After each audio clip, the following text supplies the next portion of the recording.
10 দিন ধরে বাড়ি থেকে এসে এরপরে দেখি বাসা মানে ঈদের পরপরই বাড়িতে চলে গিয়েছিলাম 10 দিন কাটিয়ে তারপরে বাসায় এসে এখন মাথা ঘুরছে কি করব। একে তো গরম, এরপরে রান্না খাওয়া, এরপরে বাড়ি ঘর সব কিছুই আবার গুছাইতে হবে। কারণ কি, ঈদের মধ্যে যেসব জিনিসপত্র বা কাপড় চোপড় বের করা হয়েছিল, বেডশিট টাডশিট, সেগুলো আবার নতুন করে কেচে ধুয়ে পরিষ্কার করে সেগুলো আবার গোছভাজ করে উঠাইতে হবে। আর একে তো এই গরম সহ্য আর হচ্ছে না কিছু, এর মধ্যে কি রান্না খাওয়া হবে সেটার এক টেনশান। তো আজকে ভাবলাম যে মাছের মাথা আমার বাসায় কেউ খেতে চায় না, তো মাছের মাথাটা বেশ কিছুদিন হয়ে রাখা আছে ফ্রিজে, আজকে এটার একটা কিছু করি। মাছের মাথাটা লবণ হলুদ মাখিয়ে একটু ভেজে নিলাম, একটু কড়া করে ভেজে নিলাম, কারণ বেশ কিছুদিন হয়ে গেছে ফ্রিজে রাখা আছে। যখনই বলি ছেলে মেয়েদের কি মাছের মাথাটা রান্না করি, না কাটা কাটা হবে, রান্ধো না, অন্য কিছু করো, এইসব করে কেটে যায়। তো আজকে আর ছাড় নাই, আজকে এটা করবই, কিছু একটা ব্যবস্থা করবই। তো এই যেই ভাবা সেই কাজ। এই তো মাছের মাথাটা ভেজে নিলাম, তারপরে মাছে আমরা যেসব মশলা খাই, আদা রসুন বাটা খাই, সেগুলো দিয়ে মাছের মাথাটাকে সুন্দর করে কষিয়ে নিলাম।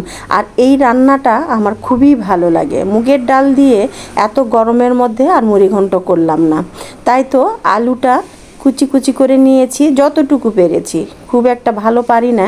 সেই আলুটা দিয়ে এই যে মাছটা কষিয়ে আলু দিয়ে একটু কষা কষা করে, এটাকে কি বলেন আপনারা আপনাদের অঞ্চলে? আমাদের বাসায় আমার মা, আমার নানি এই রেসিপিটা খুব সুন্দর করে রান্না করতো, আবার আমার বড় বোনরাও। তো ওদের কাছ থেকেই আমি শুনেছি এটাও আলু মুড়িঘণ্ট, বড় মাছের মাথা দিয়ে আলু দিয়ে এইভাবেও মুড়িঘণ্ট করা যায়। তো এই রান্নাটা আমাদের ফ্যামিলিতে খুবই মানে একটা পছন্দের খাবার।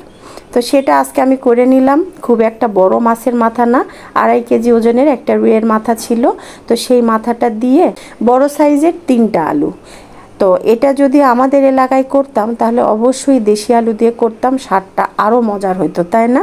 আসসালামু আলাইকুম viewers, welcome to my channel আম্মুর সারাবেলা থেকে। আমি রুনা ইসলাম প্রতিদিনের মতো এই তো তপ্ত গরমেও হাজির হয়েছি আপনাদের মাঝে আমার রান্নাঘরে।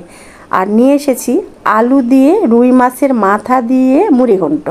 হয়ে গেল আমার রান্না কমপ্লিট। এইবারে চলেন দেখি ঘরের কি কি কাজ করা যায়। আমরা তো বাড়িতে অনেক ঘটনা ঘটে গেছে, যেমন ট্রেনের টিকিট মিস করেছি, আমাদের ট্রেন চলে গেছে আগের দিন রাতে, আমরা এসেছি পরের দিন সন্ধ্যায় বাসে। তো সেই ঘটনা আরও একদিন বলবো না হয়, এত কাহিনী বললে আপনাদের সময় চলে যাবে, আর আমার ভিডিওটা আজকে খুব একটা বড় না। তো যা এইটুকু অন্তত জেনে রাখেন যে যেদিন ট্রেনের টিকিট কাটা ছিল সেই দিন না এসে আমরা পরের দিন এসেছি, আমরা বুঝতেই পারি নাই, কারণ রাত 12টার পরে দিন বা রাত চেঞ্জ হয়ে যায়, এটাই আমাদের মাথায় কাজ করে নাই। তো এই তো ঘর দৌড় আবার একটু গুছিয়ে ভাজিয়ে নিচ্ছি। ঈদের মধ্যে যেভাবে একটু গোছানো গাছানো ছিল সব আবার একটু উঠিয়ে মুছে চুছে পরিষ্কার করে ধুলাবালি সব ঠিক করে ভ্যাকুম দিয়ে পরিষ্কার পরিচ্ছন্ন করছে আপনাদের ভাইয়া আর আমি দুইজন মিলে। মেয়ে তো আছে তার পড়ালেখা নিয়ে, ছেলেটা আছে তার পড়ালেখা আর কম্পিউটার গেম নিয়ে। আর কি আমাদের কি কাজ, বেড়ানো কোরানো হয়েছে, এবার বেড়াই কুড়াই এসে আবার বাড়ি ঘর সব পরিষ্কার পরিচ্ছন্ন করে ফিটফাট করে নিলাম।